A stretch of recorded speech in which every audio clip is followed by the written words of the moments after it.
আর দুই তিনটা টপিক আছে আজকে শেষ করে দিতে আসি।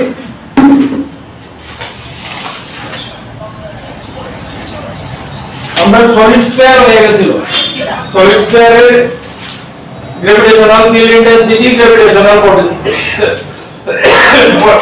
পোটেনশিয়াল।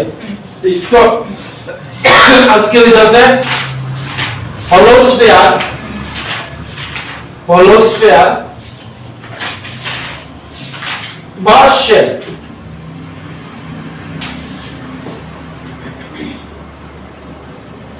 কেস তিনটা আইব, এই দশা হলো স্ফিয়ার। কেস আমরা তিনটা নেব।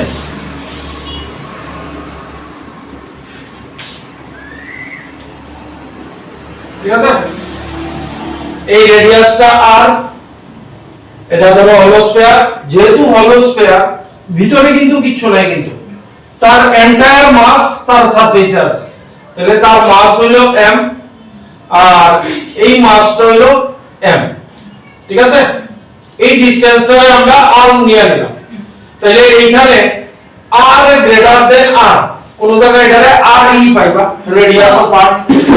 এই কেসে মাস এখানে আছে, মানে এটা r, আবার এটাই স্মল r, তাহলে এই কেসে r equals to r। Third কেসে এটা r, তিনটা কেসই তো আছে। এটা সরি পয়েন্ট মাস এবার এখানে পড়ছে, এইটা আছে পয়েন্ট মাস, এটা হইছে r, মানে r লেস দেন r।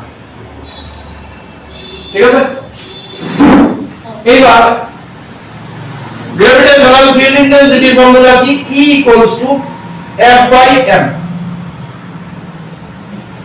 ঠিক আছে, তাহলে gravitational field intensity E equals to F by m। F কি gmm by r square force, তাহলে কি দাঁড়াইবো?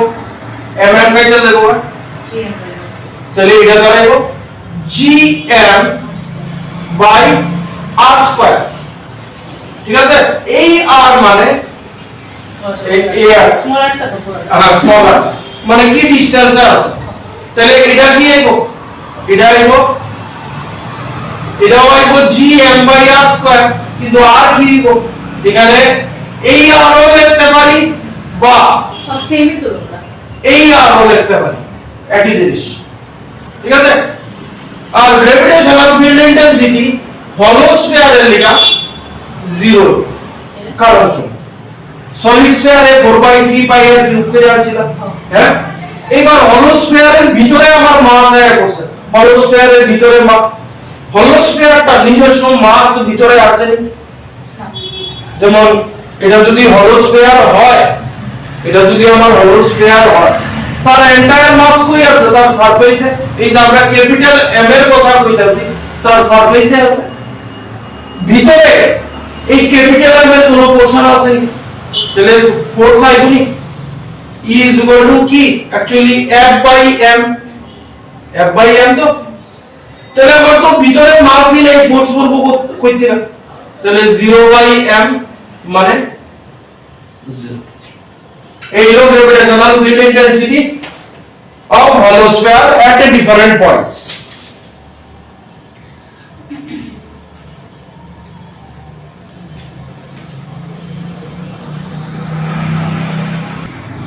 আচ্ছা, তাহলে ফিল্ড ইন্টেন্সিটি গেল, এবার গ্র্যাভিটেশনাল পোটেনশিয়াল। V এর ফর্মুলা কি? Work done by mass. ঠিক আছে, তাহলে ওয়ার্ক ডান নেগেটিভ আইব gmm by gmm by r। ঠিক আছে, তাহলে work done gmm by r, আর নিচে স্মল মাস থাকবে মাইনাস gm বাই r। এখানে r কি? r greater than r। আচ্ছা, কোন মানটা লয় না কেন রেডিয়াসটা লইতেছ না কেন? কোন রেডিয়াসটা? রেডিয়াসটা কেউটা ক্যাপিটাল আর এখানে কি লিখে দেব? এটা আউটসাইড আছে না? ও r কি? এখানে r কি লিখে রাখছি? গ্রেটার দেন কোন r নিছি? মানে পয়েন্ট মাস কত দূরে আছে সেন্টার থেকে? এখানে ফর্মুলা কি? ও এটা বুঝি এখানে ফর্মুলা কি? মাইনাস gm বাই এখানে r ও লিখতে পারি r ও লিখতে পারি ওই যে এটা তুমি লিখছি কারণ এখানে r ইকুয়ালস টু r ঠিক আছে তাহলে তো 0 হইব এইবার এইখানে একটু ভেজাল আছে ঠিক আছে এইবার এখানে গ্র্যাভিটেশনাল পটেনশিয়াল এই জায়গায় লিটল বিট টুইস্ট আছে টুইস্টের কথাটাই এবার বুঝো এইবার তুমি সারফেসে আসো ভিতরে আছো একটা ফর্মুলা পাইছিলা E - dv/dr দেখো পাইছিলা নি হ্যাঁ উল্টে দেখো দেখাইছি হ্যাঁ আসিল তো dv/dr তাহলে আমি বার করতেছি কি v বার করতেছি তাহলে dv - edr ঠিক আছে ইন্টিগ্রেট করতেছি dv -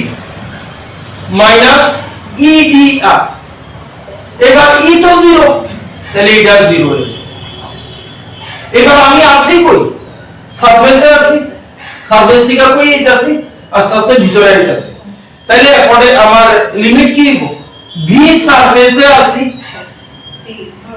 কই আইতাছি v ইনার আইতাছি ঠিক আছে এদিকে লিখতাছি v সারফেসে আসিলাম v ইনারে আইতাছি তাহলে এটা অক্ষর কি হইব v সারফেস ইন্টিগ্রেশন করে লিখে v surface minus v inner equals to 0 তাহলে v ইনার কি হইব v ইনার হইব v সারফেস এটা কি ইকুয়াল হলো v সারফেস কত আমার gm বাই হাফ তাহলে v ইনসাইড কি দাঁড়াইবো gm বাই r হ্যাঁ মানে and that is constant inside hollow sphere surfaces are potential আছে সারফেসে পটেনশিয়াল কি আছিল gm by r minus gm by r এবং তাহলে v ইনসাইড কি হবে gm বাই ঠিক আছে মাইনাস থাকবে না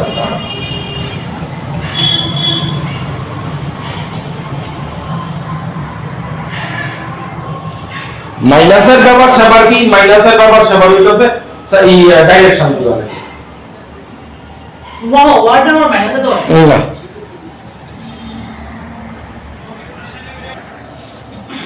আচ্ছা তাহলে v inside equals to v surface আবার কি আছিল gm বাই r তাহলে এখানে মাইনাস gm বাই